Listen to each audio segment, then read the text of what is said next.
Деветмина оризопроизводители од Кочанско денес наместо во полињата беа на суд. Против нив се води прекршочна постапка за нарушување на јавниот ред и мир, затоа што иако пријавиле дека за време на протестите ќе биде затворена за сообраќај, само едната коловозна лента, патот бил целосно блокиран. Двете коловозни ленти не се биле блокирани.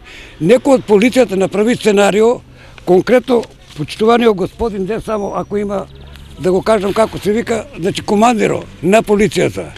Он ги направи се браќа, вика, бе, блокирајте го на одредени земјоделци. Вие го блокирајте пасот. И 15 минути гужва има, нити имало застане сообраќај, сите возила се движеа нормално. Во судот оризопроизводителите се појавија сами, без адвокат, зашто се убедени дека правдата е на нивна страна. Ние се бранеме со чиста совест. Не ни требаат адвокати на нас. Ако мислат дека треба да не затворат, нека не затворат, ама кој ќе ги произведува утре храна? Ќе останат без храна. И за судо произведуваме, и за полицијата, за сите произведуваме ние храна. Ние ја произведуваме храна, да не ја произведуваат они и да не може таа влада да продаде храна дека у цел свет умират луѓето од глад. Еве. И кој е сега виновен? Ние што произведуваме или они се виновни?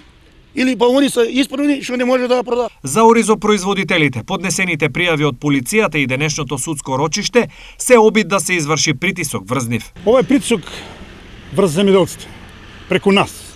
Неколку души што сега сме повикани во судот, без разлика на пресудата, ние ќе продолжиме да си ги бараме нашите права, односно она за што ние работиме.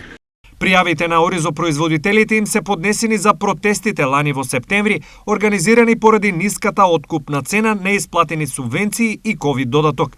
На ниската откупна цена тие реагираат и сега, поради што голем дел од производството се уште стои непродадено.